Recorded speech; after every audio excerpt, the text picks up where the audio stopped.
प्रधानमंत्री नरेंद्र मोदी ने हिरोशिमा में आयोजित G7 शिखर सम्मेलन को किया संबोधित। प्रधानमंत्री ने पर्यावरण संरक्षण के अनुकूल जीवन शैली अपनाने पर दिया जोर। कहा, विश्व में एक समावेशी खाद्य प्रणाली का होना चाहिए निर्माण।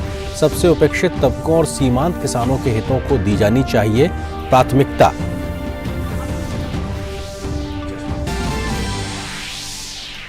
प्रधानमंत्री नरेंद्र मोदी ने भारत, जापान, अमेरिका और ऑस्ट्रेलिया के समूह वाले क्वाड शिखर सम्मेलन में लिया हिस्सा। हिंद प्रशांत क्षेत्र में शांति, स्थिरता और समृद्धि सुनिश्चित करने के लिए क्वाड को बताया एक महत्वपूर्ण मंच। प्रधानमंत्री ने कहा, हिंद प्रशांत व्यापार, इनोवेशन और विकास का है इंजन, इसमें नहीं है कोई संदेह।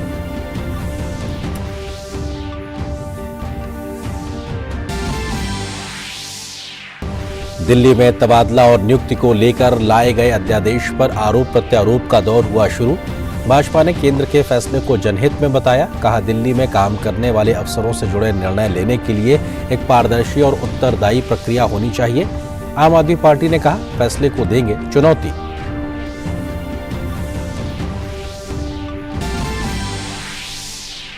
कर्नाटक में नतीजों के एक हफ्ते के बाद राज्य सरकार का हुआ गठन। सिद्धरमैया ने मुख्यमंत्री तो डीके शिव कुमार ने उप मुख्यमंत्री के पद की ली शपथ। 8 मंत्री भी हुए शामिल। प्रधानमंत्री मोदी ने नई सरकार के गठन पर दी बधाई।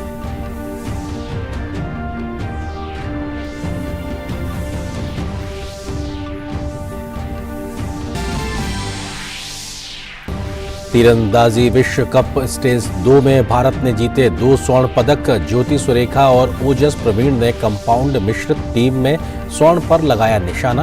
वहीं प्रथमेश जावकर ने कंपाउंड के व्यक्तिगत वर्ग में स्वर्ण पदक किया अपने नाम। नमस्कार, आप देख रहे हैं डीटी न्यूज। अब तक के समाचारों के साथ मैं हूं आपके साथ आरेंद्र। खबरों पर डालते हैं विस्तार से नजर। जापान के हिरोशिमा में चल रहे G7 शिखर सम्मेलन में प्रधानमंत्री नरेंद्र मोदी ने अंतर्राष्ट्रीय बिरादरी का आह्वान किया है कि वे विकासशील देशों के सामने मौजूदा खाद्य सुरक्षा, उर्वरक उपलब्धता और महामारी की चुनौतियों के समाधान को प्राथमिकता दें। पीएम मोदी ने जलवायु परिवर्तन, पर्यावरण सुरक्षा और ऊर्जा सुरक्षा को आज के समय की सबसे बड़ी चुनौतियां बताया। इस बीच G7 के नेताओं ने यूक्रेन संकट को लेकर संयुक्त बयान जारी किया है और यूक्रेन के साथ मिलकर वहां जल्द से जल्द एक व्यापक, न्यायपूर्ण और स्थायी शांति लाने के लिए हर संभव प्रयास करने का संकल्प व्यक्त किया है। जापान के हिरोशिमा में चल रहे G7 शिखर सम्मेलन में प्रधानमंत्री नरेंद्र मोदी ने हिस्सा लिया। जापान के प्रधानमंत्री फुमियो किशिदा ने आयोजन स्थल पर पीएम मोदी की अगवानी की। सम्मेलन के दौरान प्रधानमंत्री नरेंद्र मोदी और अमेरिकी राष्ट्रपति जो बाइडेन ने एक दूसरे का गर्मजोशी से अभिवादन किया। प्रधानमंत्री नरेंद्र मोदी ने सम्मेलन में दुनिया, विशेषकर विकासशील देशों के सामने मौजूद खाद्य सुरक्षा, उर्वरक उपलब्धता और महामारी की चुनौतियों का उल्लेख करते हुए अंतर्राष्ट्रीय बिरादरी का आह्वान किया कि वो इसके समाधान को प्राथमिकता दे। उन्होंने कहा कि समावेशी खाद्य प्रणाली के निर्माण के लिए विश्व के सबसे कमजोर लोगों, खासकर हाशिए पर खड़े किसानों पर ध्यान केंद्रित करना प्राथमिकता होना चाहिए। पीएम मोदी ने वैश्विक खाद्य आपूर्ति श्रृंखला को मजबूत करने पर जोर दिया। उन्होंने कहा कि खाद्य संसाधनों पर कब्जा करने वाली विस्तारवादी मानसिकता पर रोक लगानी होगी। पीएम ने कहा कि संयुक्त राष्ट्र ने 2023 को अंतर्राष्ट्रीय मिलेट वर्ष घोषित किया है। मिलेट्स पोषण, जलवायु परिवर्तन, जल संरक्षण और खाद्य सुरक्षा की चुनौतियों का एक साथ निवारण करते हैं। पीएम मोदी ने खाने की बर्बादी को रोकने के लिए सामूहिक जिम्मेदारी लेने का आह्वान किया। कोविड का जिक्र करते हुए पीएम ने कहा कि इसने मानवता के सहयोग और सहायता के परिप्रेक्ष्य को चुनौती दी है। पीएम ने लचीली स्वास्थ्य सेवा प्रणाली की स्थापना को प्राथमिकता में शामिल करने का सुझाव दिया। उन्होंने कहा कि संपूर्ण स्वास्थ्य सेवा हमारा मूल मंत्र हो। इसके साथ ही एक पृथ्वी, एक स्वास्थ्य का सिद्धांत और डिजिटल हेल्थ, व्यापक स्वास्थ्य कवरेज लक्ष्य होना चाहिए। मानव जाति की सेवा में अग्रसर डॉक्टर और नर्सेस की मोबिलिटी हमारी प्राथमिकता होनी चाहिए। पीएम ने कहा कि विकास के मॉडल इसका मार्ग प्रशस्त करें, न कि विकासशील देशों की प्रगति में अवरोध बने। उन्होंने उपभोक्तावाद से प्रेरित विकास मॉडल को बदलने पर जोर दिया। उन्होंने कहा कि विकास, प्रौद्योगिकी और लोकतंत्र पर एक साथ फोकस करना होगा। उन्होंने कहा कि प्रौद्योगिकी, विकास और लोकतंत्र के बीच ब्रिज बन सकती है। पीएम ने कहा कि आज महिला विकास भारत में चर्चा का विषय नहीं है, क्योंकि आज हम महिलाओं के नेतृत्व में विकास के मामले में अग्रणी हैं। भारत की राष्ट्रपति एक महिला है जो ट्राइबल क्षेत्र से आती हैं। पीएम ने विश्वास व्यक्त किया कि आज की चर्चा G20 और G7 के एजेंडे के बीच एक महत्वपूर्ण लिंक बनाने में लाभकारी होगी और ग्लोबल साउथ की आशाओं और अपेक्षाओं को प्राथमिकता देने में सफल होगी। प्रधानमंत्री नरेंद्र मोदी ने जलवायु परिवर्तन, पर्यावरण सुरक्षा और ऊर्जा सुरक्षा पर आयोजित सत्र को संबोधित करते हुए कहा कि अनेक संकटों से ग्रस्त विश्व में जलवायु परिवर्तन, पर्यावरण सुरक्षा और ऊर्जा सुरक्षा आज के समय की सबसे बड़ी चुनौतियों में से एक है। इन बड़ी चुनौतियों का सामना करने में एक बाधा यह है कि हम जलवायु परिवर्तन को केवल ऊर्जा के परिप्रेक्ष्य से देखते हैं। हमें अपनी चर्चा का स्कोप बढ़ाना चाहिए। पीएम ने जलवायु के प्रति व्यवहार में बदलाव का जिक्र करते हुए कहा कि भारत ने पूरे विश्व के लिए mission life, international solar alliance, coalition for disaster resilient infrastructure, mission hydrogen, biofuel alliance, big cat alliance जैसे संस्थागत समाधानों की रचना की है। आज भारत के किसान पर ड्रॉप मोर क्रॉप के मिशन पर चलते हुए पानी की एक एक बूंद बचाकर प्रगति और विकास की राह पर चल रहे हैं। उन्होंने कहा कि 2070 के हमारे नेट जीरो के लक्ष्य की ओर हम तेजी से बढ़ रहे हैं। पीएम ने कहा कि जलवायु कार्रवाई की दिशा में बढ़ते हुए हमें हरित और स्वच्छ प्रौद्योगिकी आपूर्ति श्रृंखलाओं को लचीला बनाना होगा। अगर हम जरूरतमंद देशों को प्रौद्योगिकी हस्तांतरण और वहन योग वित्त पोषण उपलब्ध नहीं कराएंगे तो हमारी चर्चा केवल चर्चा ही रह जाएगी, जमीन पर बदलाव नहीं आ पाएगा।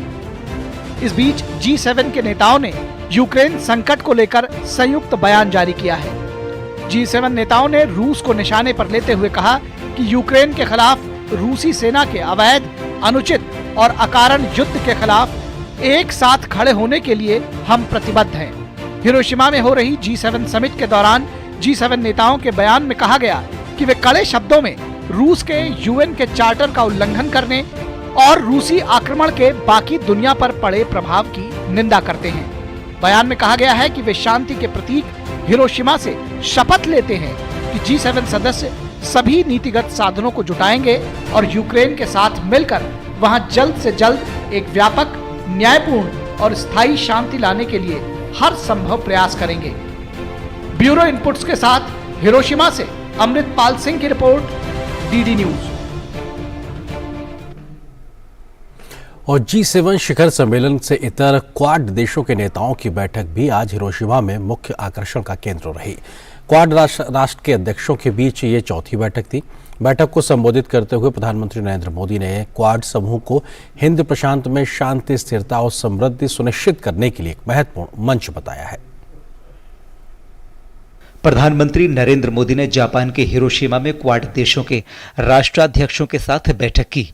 बैठक में अमेरिका के राष्ट्रपति जो बाइडेन, ऑस्ट्रेलिया के प्रधानमंत्री एंथनी अल्बनीज और जापान के प्रधानमंत्री फोमियो किशिदा शामिल हुए। क्वाड राष्ट्राध्यक्षों के बीच ये चौथी बैठक थी। बैठक को संबोधित करते हुए प्रधानमंत्री मोदी ने कहा कि क्वाड समूह हिंद प्रशांत में शांति, स्थिरता और समृद्धि सुनिश्चित करने के लिए एक महत्वपूर्ण मंच है। क्वाड समूह इंडो पैसिफिक में शांति, स्थिरता और समृद्धि सुनिश्चित करने के लिए एक महत्वपूर्ण प्लेटफॉर्म के रूप में स्थापित हुई है। इसमें कोई संदेह नहीं है कि इंडो पैसिफिक क्षेत्र में वैश्विक व्यापार, इनोवेशन और विकास का इंजन है। हम एकमत हैं कि इंडो पैसिफिक की सुरक्षा और सफलता केवल एक क्षेत्र के लिए नहीं बल्कि पूरे विश्व के लिए महत्वपूर्ण है। रचनात्मक एजेंडा के साथ साझा लोकतांत्रिक मूल्यों के आधार पर हम आगे बढ़ रहे हैं। साझा प्रयासों से हम फ्री, ओपन और इंक्लूसिव इंडो पैसिफिक के हमारे विजन को प्रैक्टिकल डायमेंशन दे रहे हैं। प्रधानमंत्री मोदी ने कहा कि क्वाड का मंच वैश्विक भलाई, लोगों के कल्याण, समृद्धि और शांति के लिए प्रयास करना जारी रखेगा। Climate action, disaster management, strategic technologies, reliable supply chain, health security, maritime security, counter terrorism जैसे महत्वपूर्ण क्षेत्रों में हमारा सकारात्मक सहयोग बढ़ रहा है। मेरा मानना है कि क्वाड वैश्विक भलाई, मानव कल्याण, शांति और समृद्धि के लिए निरंतर प्रयत्न करता रहेगा। अमेरिका के राष्ट्रपति जो बाइडेन ने क्वाड में आपसी सहयोग का दायरा बढ़ाने की बात कही। साथ ही उन्होंने कहा कि पिछले 2 साल में क्वाड ने अच्छी प्रगति की है। We're now launching new initiatives to keep that progress going, from projects to build secure telecommunications in the Pacific region, to strengthen our cooperation in submarine cables, new joint efforts between our private sectors to invest in infrastructure and clean energy projects in the region. And I'm also proud of the work we've done with our partners, the ASEAN and Pacific Islands. And together, I think we're going to continue to ensure that the future provides more opportunity, prosperity, and stability than anything else. Japan के प्रधानमंत्री Fumio Kishida ने खुले और मुक्त हिंद प्रशांत क्षेत्र की वकालत की और क्वाड देशों के बीच सहयोग बढ़ाने की बात कही। It is meaningful that we get together to demonstrate to the world once again the solidarity of the Quad and our strong commitment to our common vision towards a free and open Indo-Pacific, FOIP, that we would like to drive the world towards an international community of cooperation and not of division and confrontation. Without striding together with regional countries, FOIP cannot be attained. We will listen to the voices of regional countries of the ASEAN, South Asia, and Pacific Island states to engage in practical cooperation which delivers true benefits to the region as a force for good. Australia के प्रधानमंत्री Anthony Albanese ने quad के जरिए हिंद प्रशांत क्षेत्र की सुरक्षा सुनिश्चित करने की बात कही। Here in Japan to continue our important work, standing together for an open, stable, secure and prosperous Indo-Pacific region. A region where sovereignty is respected and all countries, large and small, benefit from a regional balance that keeps the peace. Respect for the leadership of regional institutions including ASEAN, the Pacific Island Forum and the Indian Ocean Rim Association is central to our approach. Bharat 2024 में quad शिखर सम्मेलन की मेजबानी करेगा। इस साल quad शिखर सम्मेलन की मेजबानी के लिए प्रधानमंत्री नरेंद्र मोदी ने ऑस्ट्रेलिया के प्रधानमंत्री एंथनी अल्बनीज को बधाई दी। हिरोशिमा से अमृतपाल सिंह और सुधाकर दास की रिपोर्ट, डीडी न्यूज। और यहां पर एक छोटे से ब्रेक के लिए रुकते हैं। प्रधानमंत्री श्री नरेंद्र मोदी की अगुवाई में देश को खुले में शौच से मुक्त बनाने के लिए 2014 में आरंभ किया गया स्वच्छ भारत मिशन न केवल एक जन आंदोलन बना, बल्कि इसे विश्व की बड़ी व्यवहार परिवर्तन योजना का गौरव भी मिला। स्वच्छ भारत मिशन ग्रामीण की अपार सफलता के बाद जरूरत थी इस परिवर्तन को स्थायी बनाने की, और इस लक्ष्य को हासिल करने के लिए स्वच्छ भारत मिशन के दूसरे चरण यानी कि ODF प्लस की शुरुआत की गई। साथियों, खुले में शौच से मुक्ति के बाद अब दायित्व और बढ़ गया है। देश को ODF के बाद ODF प्लस बनाने के लक्ष्य पर काम चल रहा है। अब हमें कचरे से कंचन बनाने का काम को तेज करना है। पूरे देश में ODF प्लस या संपूर्ण स्वच्छता पर खास ध्यान दिया जा रहा है। स्वच्छता केंद्रित जागरूकता अभियानों के द्वारा जन जन तक स्वच्छता की सीख, पेंटिंग और फिल्म मेकिंग जैसे नए और रोचक तरीकों से पहुंचाई जा रही है। देश में स्वच्छता संवाद कार्यक्रमों का आयोजन किया गया, जिनमें लोगों ने पूरे उत्साह के साथ हिस्सा लिया और प्लास्टिक कचरे से देश को मुक्त कराने की शपथ ली। जैविक कचरे के निपटान और उससे अतिरिक्त आमदनी पाने के बारे में भी लोगों को जागरूक किया जा रहा है, जिससे बड़ी संख्या में लोग गोबर धन योजना से जुड़ रहे हैं और गोबर से बायोगैस एवं जैविक खाद के उत्पादन को बढ़ावा मिल रहा है। जैविक और रिसाइक्लेबल कचरे को अलग रखने और उसके उपचार पर विशेष ध्यान दिया जा रहा है। ग्रे वाटर प्रबंधन के अंतर्गत लाखों की संख्या में सोखता गड्ढों का निर्माण किया जा रहा है। इसके अलावा पुराने एक गड्ढे वाले शौचालयों को रेट्रोफिट करके 2 सोखता गड्ढों वाले शौचालयों में बदला जा रहा है और मल प्रबंधन पर भी विशेष ध्यान दिया जा रहा है। देश भर में लोगों का उत्साह और जन भागीदारी इस बात का प्रमाण है कि आत्मनिर्भरता का ये मॉडल लोगों तक पहुंच रहा है और हमारे गांव ODF से ODF प्लस की ओर अग्रसर हो रहे हैं। लेकिन देश को संपूर्ण स्वच्छ बनाने के इस अभियान को मंजिल तक पहुंचाने के लिए अभी हमें लंबा रास्ता तय करना है, जिसके लिए सभी देशवासी पूरे जज्बे से कोशिश कर रहे हैं और इन्हीं कोशिशों के कारण आज हमारा देश स्वच्छता से स्वावलंबन की ओर अग्रसर है।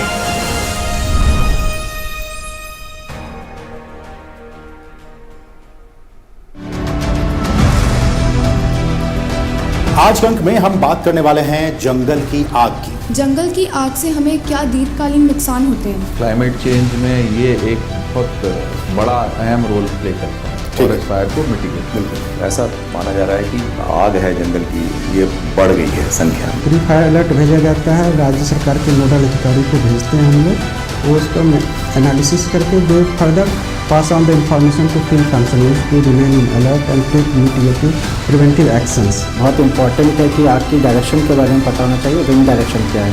विंड डायरेक्शन में तो उस तरफ बिल्कुल ना जाए, आग उसी तरफ पाएगी।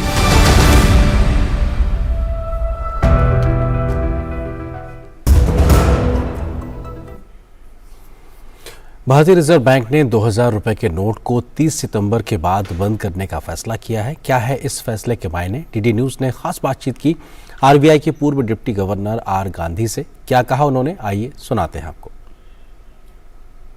भारतीय रिजर्व बैंक ने एक बार फिर से बड़ा फैसला लिया है।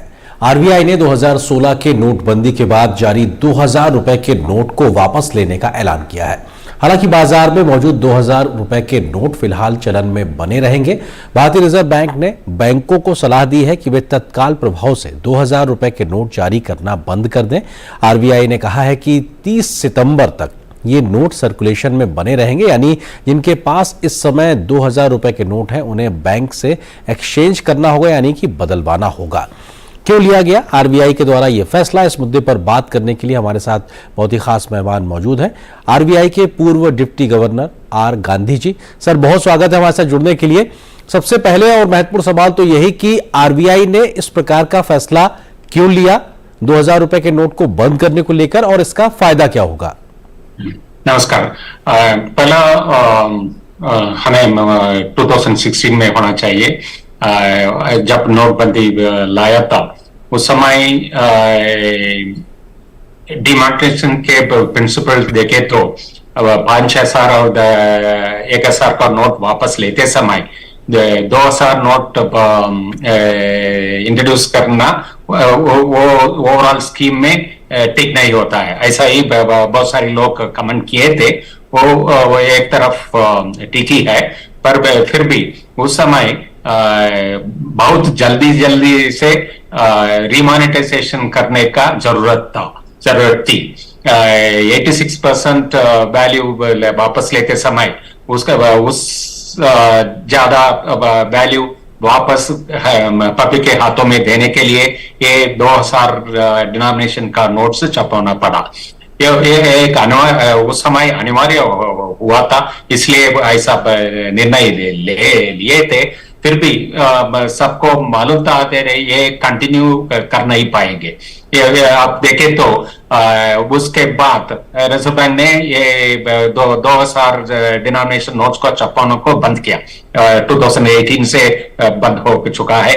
और नॉर्मली क्या कुछ वापस आ रहा है नॉर्मल कोर्स में, reserve bank used to reissue कर सकते थे, पर 2000 नोट्स को दे रीइश्यू नहीं किए। वो पैसिवली विथड्रॉ करता रहा था और अभी 50% के ऊपर वापस आ गया। इसलिए रिजर्व बैंक ने सोचा कि अभी दिखता है, सोचा है कि बाकी 50% को भी वापस ले लें। वापस लिया तो डिमोनेटाइजेशन का पूरा प्रिंसिपल्स को फॉलो अभी कंप्लाई किए होंगे। इसलिए शायद रिजर्व बैंक ने तय किया अभी टाइम ठीक है, ये वापस ले सकते। 6 साल हो गया, 6 साल में क्या कुछ परिवर्तन में हुआ था वो सब वापस आ गया। अभी क्या कुछ पर बाकी रहा है, ये स्टोर ऑफ वैल्यू के रूप में किसी के हाथों में होगा, वो वापस ले सकते, ऐसा अनुमान ये है। जी सर, चूंकि ये फैसला आरबीआई के द्वारा लिया गया, उसके बाद से आम लोगों के मन में बहुत से सवाल हैं कि क्या जो ये 2000 रुपए के नोट हैं, क्या ये लीगल टेंडर बने रहेंगे? क्योंकि वो पिछला वाकया 2016 का याद आता है कि नोटबंदी के बाद वो एकदम से रातों रात बंद हो गए थे। उसको इस बात से जोड़ के देखा जा रहा है, इसमें सच क्या है उसको एक बार आप बता दीजिए। उस समय और इस समय का बहुत फर्क है। उस समय पहले ही बोल चुका था लीगल टेंडर विड्रॉ कर रहे हैं। तो 2016 में अनाउंस किया था गवर्नमेंट ने लीगल टेंडर वापस ले रहे हैं। इस समय ऐसा घोषणा किया है लीगल ये 2000 डिनोमिनेशन नोट्स लीगल टेंडर रहेगा। सो ये बहुत इम्पोर्टेंट फर्क है उस जमाने से और आज के दिन का। इसलिए और reserve bank it is duty bound to accept any notes which were issued by the Reserve Bank of India so long as it is legal tender. Legal tender character रखते समय उसका वैल्यू रिजर्व बैंक देना ही चाहिए था। इसलिए अभी किसी को मन में ऐसा शक नहीं होना चाहिए कि इसका वैल्यू होगा या नहीं, ऐसा शक होने का आवश्यकता नहीं है। जी सर, जिन लोगों के पास में अभी 2000 रुपए के नोट हैं उनको क्या करना चाहिए, कैसे वापस होंगे, किस समय तक वापस करने की पूरी प्रक्रिया होगी, उसके बारे में थोड़ा सा बताइए। क्या दो उपाय हैं, रिजर्व बैंक ने बोल दिया। आजकल तो हर एक का खाता है, किसी न किसी बैंक में हर एक का खाता है। वो आप कितने भी ये 2000 रुपया का नोट्स हैं वो अपने खाता में डाल सकते। डिपॉजिट करते समय उसका कुछ लिमिट नहीं है, कितने नोट्स आपके पास हैं वो सब वो खाता में डेबिट क्रेडिट कर सकते, वो एक उपाय है। दूसरा पर डे की लिमिट भी है सर इसमें? नो, डिपॉजिट करने के लिए लिमिट नहीं है। आप एक्सचेंज करना चाहे तो ये आप किसी बैंक में जाके हमारे पास ये 2000 का रुपया नोट्स हैं, मैं अभी 500 उसको एक्सचेंज करना चाहता हूँ, 500 रुपीज लेना चाहता हूँ या 100 रुपये वाला 200 रुपये वाला लेना चाहता हूँ, ऐसा एक्सचेंज किए तो उसका लिमिट है। वो लिमिट है, हर एक बार आप करते समय 20,000 रुपया ही आप बदल सकते। ये नोट एक्सचेंज बोलते हैं। आप 2000 को देते हैं और फिर 500 या और कुछ डिनोमिनेशन वापस लेते हैं। ये अपने खाता में नहीं डालते। दूसरा उपाय है अपने खाते में डिपॉजिट करो। डिपॉजिट करते समय उसका लिमिट नहीं है, कितने भी पैसा आपके पास है, कितने के भी नंबर ऑफ पीसेस आपके हाथों में है, वो सब अपने खाते में डाल सकते। अपना खाते में डालने के लिए अपने बैंक को जाना चाहिए था, चाहिए होगा, और किसी बैंक ऑल इंडिया तरफ से ले समय उनके किसी ब्रांच में आप डाल सकते। जी सर, दो ऑप्शन आपने बताया कि एक तो ये कि आप अपने नोट एक्सचेंज कर सकते हैं यानी बदलवा सकते हैं और अपने अकाउंट में जमा कर सकते हैं। तो नोट एक्सचेंज करना और अपने अकाउंट में जमा करना, क्या इसका कोई समय भी तय किया गया है कि इस समय से लेकर इस समय तक ही ये हो सकता है? हाँ, दोनों अभी रिजर्व बैंक ने बोला है कि सितंबर 30 तक आपको टाइम है। ये टाइम के बीच में आप अपने खाते में जमा कर सकते हो, नहीं तो बदल सकते हो किसी बैंक। ये बदलने के लिए किसी बैंक का किसी का ब्रांच में आप जा सकते हैं। अपने बैंक का जाने का जरूरत नहीं है। आप सिर्फ ये नोटों को बदलते हैं। बदलने के लिए किसी बैंक में किसी ब्रांच में जा सकते, वह उसके इसलिए ही उसका लिमिट रखे हैं 20,000 रुपए का। फिर आपको अपना केवाईसी डॉक्यूमेंट देना होगा, आइडेंटिटी प्रूफ देना होगा, किसी फॉर्म को फिलअप करना होगा, वो सब होता है। पर अपने खाते में जमा करने के लिए अपने बैंक के अपने ब्रांच में जाना होगा। हाँ सर, एक चीज ये कि नोट अगर एक्सचेंज करने हैं तो क्या सिर्फ और सिर्फ अपनी ही ब्रांच में जहां पे हमारा अकाउंट है वहां जाना होगा, या हम किसी भी बैंक की कोई भी ब्रांच जिस बैंक में हमारा अकाउंट है वहां जा सकते हैं, या ऐसी बैंक जिसमें हमारा अकाउंट नहीं भी है और उसकी भी किसी ब्रांच में जाके हम एक्सचेंज कर सकते हैं? एक्सचेंज करने के लिए अपने बैंक अपनी निज बैंक को जाने का जरूरत नहीं है। आप जा सकते हैं, अपने बैंक में भी एक्सचेंज कर सकते हैं और किसी बैंक के किसी ब्रांच में भी एक्सचेंज कर सकते हैं। उसके अलावा बिजनेस करस्पॉन्डेंट ऐसा उपाय है आजकल, अपने अपने गांव में भी बिजनेस करस्पॉन्डेंट का एजेंट होता है, उसके पास भी आप जा सकते हैं। उसके लिए लिमिट कम है, 4,000 2 पीस की दे सकते, पर बैंक ब्रांच में किसी बैंक में गए तो 20,000 तक एक्सचेंज कर सकते हैं। ओके सर, किसी भी बैंक में जब हम अपने नोट एक्सचेंज कराने के लिए अगर जा रहे हैं तो क्या उसके लिए हमको कुछ एक्स्ट्रा मनी देना होगा? क्या उसको बदलवाने को लेकर कोई पैसा लगेगा क्या? ना, कोई फीस नहीं होगा। ये बदलने के लिए रिजर्व बैंक ने क्लियरली मेंशन किया अपने आदेश में, किसी बैंक में आप गए तो बदलने के लिए गए तो कोई चार्ज नहीं होगा। आप 20,000 दिए तो 20,000 ले सकते, उसके ऊपर आपको कुछ नहीं देने का जरूरत नहीं है। ओके सर, अगर किसी बैंक में जाके नोट एक्सचेंज करना चाहते हैं और किन्हीं वजहों से कोई बैंक मना कर रहा है तो ऐसी सिचुएशन में फिर क्या करना चाहिए?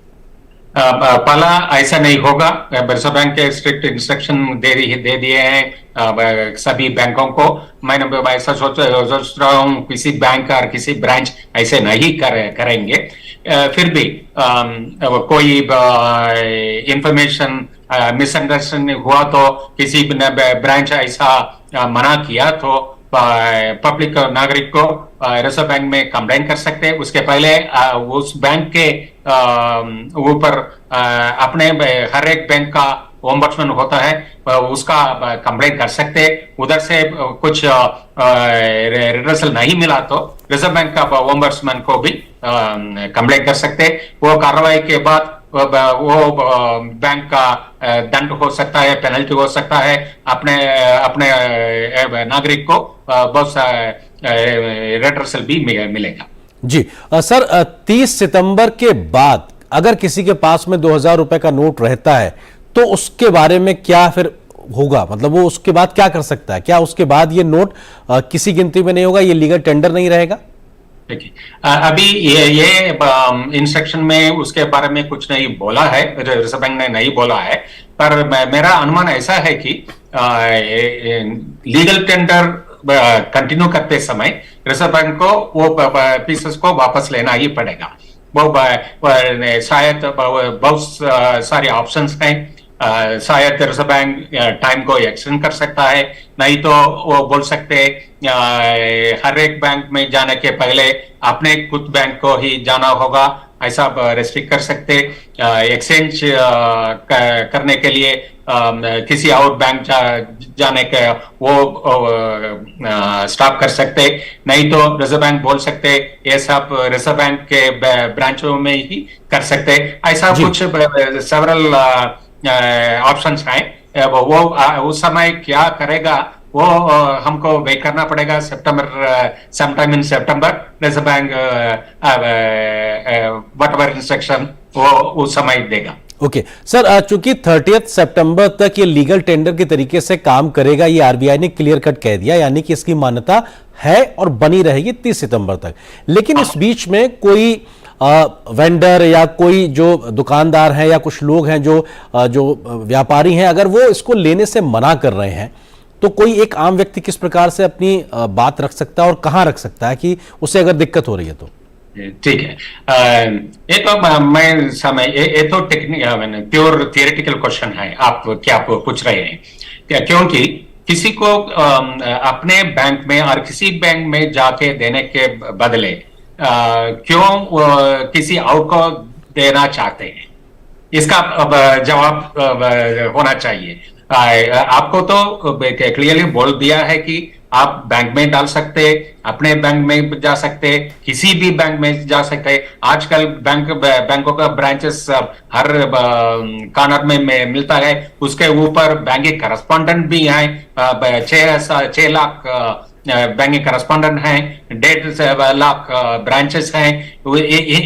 यहाँ वहां जाने के बदले आप ऐसे पूछ रहे हैं मैं किसी और को दूंगा, वो क्यों करने का पहला प्रश्न। नहीं सर, मेरा सवाल ये था कि अगर मैं कुछ परचेस करने गया, मैं कुछ परचेस करने गया और कोई जो व्यापारी है अगर वो लेने से मना कर दे क्योंकि इसको बंद कर दिया गया, अगर वो ऐसी बातें रखता है तो फिर क्या करना होगा? आ रहा हूं। इसलिए किसी ने लीगल टेंडर होने के बाद ही किसी ने इसको रिफ्यूज किया तो नहीं मंजूर किया आपने आपसे एक्सेप्ट करने के लिए, उसका लीगल कार्रवाई करना होगा। लीगल टेंडर किसी ने रिफ्यूज किया तो जी लीगल पोजीशन ऐसा है कि आप किसी को 10,000 देने का था, आप कुछ खरीदे हैं, उसको कुछ पैसा देने का है, 10,000 देने का है, आप ये 2,000 से उसको पे कर रहे हैं, वो नहीं मंजूर कर रहे हैं। ऐसे स्थिति में आप ऐसे किया तो वो मना किया तो लीगल पोजीशन ऐसा है कि आपका ऋण हो जाए, कैंसिल हो गया, आपको उसके बाद उनको पैसा देने का जरूरत नहीं है। पर ऐसा बोलने के लिए आपको कोर्ट में जाना पड़ेगा वो एनफोर्स करने के लिए। लीगल टेंडर एनफोर्स करने के लिए किसी कोर्ट में आपको जाना पड़ेगा। ओके, एक लास्ट और फाइनल सवाल कि अगर किसी के पास ज्यादा इस वक्त रुपए 2,000 रुपए के रखे हुए हैं और 20,000 से ज्यादा अगर उसे एक दिन में एक्सचेंज कराने हैं, उसके लिए वो क्या प्रोसेस अपना सकता है? क्या कोई स्पेशल परमिशन ले सकता है बैंक से, ब्रांच से, या कोई इस प्रकार का प्रोविजन है? एक्सचेंज करने के लिए 20,000 के ऊपर आपको चाहिए तो आपको ऐसा करना पड़ेगा, बार बार बैंक को जाना पड़ेगा। किसी एक समय 20,000 ही आप ले सकते, उसका कुछ एग्जम्पशन नहीं है। उसके ऊपर करने के लिए एक ही ट्रांजैक्शन में 20,000 के ऊपर आप एक्सचेंज नहीं कर सकेंगे। पर आपको दूसरी बार जा सकते, किसी और ब्रांच में जा सकते और कल आ सकते, ऐसा करके आपका कितना चाहिए वो ले सकते। ठीक है सर, बहुत बहुत शुक्रिया, क्योंकि ये बहुत जरूरी है। आरबीआई के इस फैसले के बाद में बहुत से लोगों के मन में कई प्रकार के सवाल थे कि क्या ये मेरे 2,000 रुपए के नोट बेकार हो गए हैं, बर्बाद हो गए, लेकिन ऐसा नहीं है। ये 30 सितंबर तक चलन में है और इसको एक्सचेंज करना और अपने खाते में जमा करने का जो प्रावधान है वो आरबीआई ने किया हुआ है और 30 सितंबर तक ये लीगल टेंडर के तरीके से, यानी इनकी मान्यता है और ये लगातार चलते रहेंगे। आर गांधी जी, बहुत बहुत शुक्रिया। पूर्व डिप्टी गवर्नर आरबीआई सर, बहुत बहुत शुक्रिया आपका हमारे साथ जुड़ने के लिए और इस विषय पर विस्तार से पूरा सच दर्शकों के सामने रखने के लिए। इस महत्वपूर्ण खबर के साथ फिलहाल इस बुलेटिन में इतना ही, लेकिन डीडी न्यूज पर खबरों का सफर लगातार जारी है। नमस्कार।